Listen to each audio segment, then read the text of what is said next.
അങ്ങനെ മാർച്ച് 31 അപ്പം നമുക്ക് നമ്മുടെ ഈ മാസത്തെ കൃഷിയിലൂടെ എത്രമാത്രം പൈസ നമുക്ക് ഏൺ ചെയ്യാൻ സാധിച്ചു, നമ്മുടെ കുടുംബ ബഡ്ജറ്റിനെ എങ്ങനെ നമുക്ക് ഹെൽപ്പ് ചെയ്യാൻ സാധിച്ചു എന്നൊക്കെയുള്ള ചെറിയൊരു കണക്കൊന്ന് നോക്കിയാലോ. ഹൈ ഡിയർ, കണക്കിലെ കളികളിലേക്ക് സ്വാഗതം. മാർച്ച് 31. അപ്പോൾ നമ്മുടെ 31 ദിവസമായപ്പോൾ മാർച്ച് 1 തീയതി തൊട്ടുള്ള കണക്കൊന്ന് നോക്കാം. 31 ദിവസത്തിൽ നമ്മൾ ചീര കൃഷിയിലൂടെ നേട്ടം ഉണ്ടാക്കി എത്രയാണെന്ന് നമുക്കൊന്ന് കണക്ക് നോക്കാം. 15 തവണയാണ് നമ്മൾ ചീര കട്ട് ചെയ്തെടുത്തത്. 15 തവണ, ഒരു തവണ ഒരു കെട്ട് ചീരയ്ക്ക് 50 രൂപയാണ് നമ്മുടെ കറുകച്ചാലൊക്കെ കിട്ടുന്നത്. 50 രൂപ വെച്ച് 15 തവണ എത്രയായി? 10×5 500, 5×5 25. അപ്പോൾ 750 രൂപ ഈ 30 ദിവസം കൊണ്ട് നമുക്ക് ചീരയുടെ കൃഷിയിലൂടെ നേട്ടം ഉണ്ടാക്കാൻ സാധിച്ചു. ഇനിയിപ്പോൾ നമ്മുടെ ചീര ഒരു 5 തവണയും കൂടെ നമുക്ക് കട്ട് ചെയ്തെടുക്കാൻ സാധിക്കും. അപ്പോൾ ടോട്ടലി 20 തവണ നമുക്ക് കട്ട് ചെയ്തെടുക്കാൻ സാധിക്കും. 5 തവണ അങ്ങ് പോയിക്കോട്ടെ, നമുക്ക് 15 തവണ നമുക്ക് കട്ട് ചെയ്തെടുക്കാൻ പറ്റും. അപ്പോൾ 750 രൂപ. നമ്മുടെ പയർ കൃഷിയിലൂടെ നമുക്ക് ഈ മാസം 31 വരെ എത്ര പൈസ ഏൺ ചെയ്യാൻ പറ്റി എന്നുള്ളതൊന്ന് നോക്കിയാലോ. 5 തവണ നമ്മൾ പയർ കട്ട് ചെയ്തെടുത്തിട്ടുണ്ട്. നമ്മുടെ പയർ ഇപ്പോഴാണ് ഒരു മഴ ലഭിച്ചപ്പോൾ നന്നായിട്ട് വളരാൻ തുടങ്ങിയത്. ഇത്രയും നാൾ വെയിലായിരുന്നു. അപ്പോൾ വെയിലത്ത് നമ്മൾ എത്ര നനച്ചു കൊടുത്താലും അതിനൊരു ലിമിറ്റുണ്ട്. സ്വാഭാവികമായിട്ട് പെയ്യുന്ന ആ ഒരു മഴയിൽ ചെടികൾ വളരുന്നതും നനച്ചു കൊടുത്ത് വളരുന്നതും തമ്മിൽ ഒത്തിരി വ്യത്യാസമുണ്ട്. അപ്പോൾ ഇനി നന്നായിട്ട് പയർ ധാരാളം ഇട്ട് തുടങ്ങിയിട്ടുണ്ട്. പൂക്കളൊക്കെ ഇഷ്ടം പടിയുണ്ട്. അപ്പോൾ ഇന്നലെ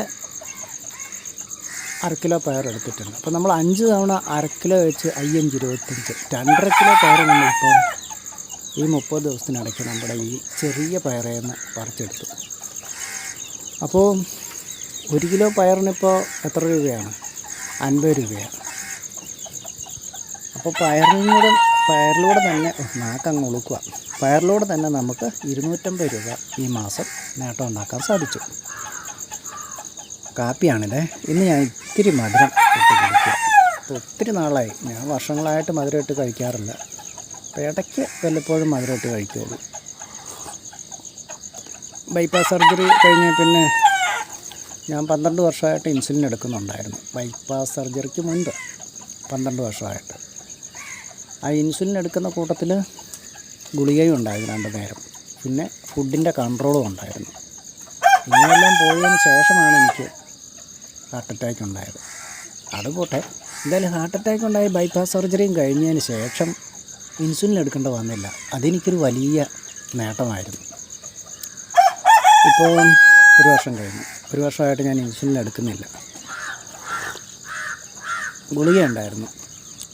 ആ ഗുളിക ഒരു ഇത്ര നീളമുള്ളൊരു ഗുളികയാണ്. അതിനെ പപ്പാതിയായിട്ട് നമ്മൾ എല്ലാ ദിവസവും ഗ്ലൂക്കോമീറ്റർ വെച്ച് നോക്കുമ്പോൾ കിട്ടുന്ന ആ ഒരു ഷുഗറിൻ്റെ ലെവൽ നോക്കിയിട്ട് കൂട്ടിയോ കുറച്ചോ കഴിക്കും. ആ ഒരു രീതിയിലാണ്. ചില ദിവസം കഴിക്കത്തുമില്ല. അപ്പോൾ നന്നായിട്ട് കുറഞ്ഞ് നിൽക്കുന്ന സമയത്ത് കഴിക്കത്തില്ല. അപ്പോൾ ഇന്നലെ നോക്കിയപ്പോൾ എനിക്ക് 100 ഉണ്ടായിരുന്നു. അപ്പോൾ അത് വളരെ കുറഞ്ഞാണ് നിൽക്കുന്നത്. അതുകൊണ്ട് ഞാൻ ഇന്ന് വൈകുന്നേരം ഇത്തിരി പഞ്ചസാര ഇട്ട് കട്ടൻ കാപ്പിയാണ് കുടിക്കുന്നത്. അപ്പോൾ നമ്മുടെ ചിലവുകൾ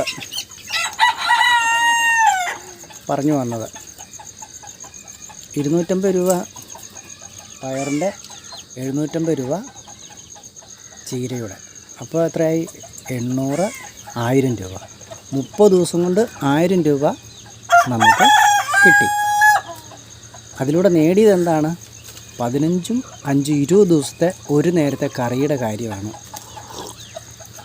നമുക്ക് നേട്ടം ഉണ്ടാക്കാൻ പറ്റിയത്. അപ്പം നമ്മൾ കൂടുതലും മീനാണ് കഴിക്കുന്നത്.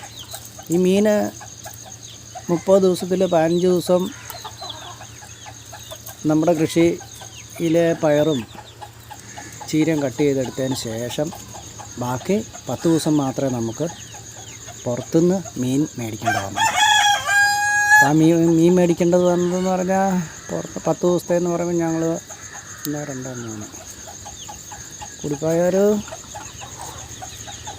4 കിലോ മീനൊക്കെയാണ് ഉപയോഗിച്ചത്. അത് പോട്ടെ, എന്തായാലും 1000 രൂപയുടെ നേട്ടം നമുക്ക് ഈ മാസം നമ്മുടെ ഈ കൃഷിയിലൂടെ നേടിയെടുക്കാൻ സാധിച്ചു. അപ്പോൾ ഇനി നമ്മൾ വാഴ നട്ടിട്ടുണ്ട്, അത് 1 വർഷത്തേക്കുള്ളതാണ്. അപ്പോൾ അതിൻ്റെ ലാഭം വേറെ വരുന്നു. പിന്നെ പയറുകൾ നന്നായിട്ട് കയറി വരുന്നു. പന്തൽ 2 വർഷത്തേക്കുള്ളതാണ്. അപ്പോൾ അത് 2 വർഷം കഴിഞ്ഞ് ഉള്ള ചിലവിലേക്ക് കൂട്ടിയാൽ മതി, അതിൻ്റെ ചിലവും വരവും കൂടെ, പയറിൻ്റെ ആ പന്തലുണ്ടാക്കിയത്.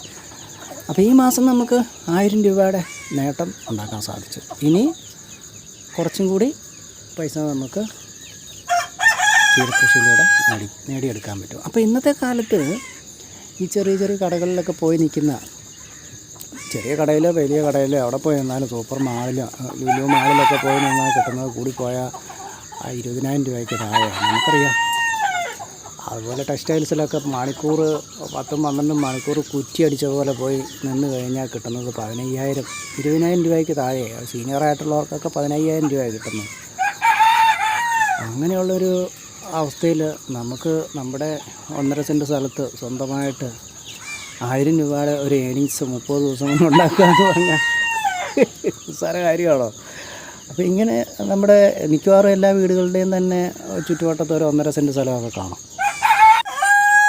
മിറ്റമായിട്ടും വണ്ടി പാർക്ക് ചെയ്യാനും അതും ഇതുമൊക്കെ ആയിട്ട്. അപ്പോൾ അതൊക്കെ മാക്സിമം പ്രയോജനപ്പെടുത്തിക്കൊണ്ട് ഇങ്ങനെ ടെറസിലോ ഉള്ള സ്ഥലത്ത് കൃഷി ചെയ്ത് കഴിഞ്ഞാൽ നല്ലൊരു വരുമാനം നേടിയെടുക്കാൻ പറ്റും നമുക്ക്. വരുമാനം നേടുക എന്ന് പറഞ്ഞത് വലിയ സാങ്കല്പികമായിട്ടുള്ള കാര്യമൊന്നുമല്ല. മോദി സർക്കാർ നോട്ട് നിരോധനം നടത്തിയപ്പം ഏതാണ്ട് 8 മാസം 9 മാസം കൊണ്ടാണ് നോട്ടെല്ലാം തിരിച്ചു തന്നതെന്ന് റിസർവ് ബാങ്ക് കണക്ക് പറഞ്ഞു. അത് ശരിയായിരുന്നു തോന്നുന്നു. എന്തായാലും ആ ഒരു തിരിച്ചു തന്നപ്പോൾ ഉണ്ടായ എന്താണെന്ന് അതിൽ നിന്ന് പഠിക്കേണ്ട പാഠമെന്ന് വെച്ചാൽ നമ്മൾ കഷ്ടപ്പെട്ടുണ്ടാക്കുന്ന 1 രൂപ പോലും നേരെ അവിടെ ചെല്ലുന്നുണ്ടെന്നാണ് അതിൻ്റെ അർത്ഥം. അതുകൊണ്ട് ആരും മോശക്കാരല്ല.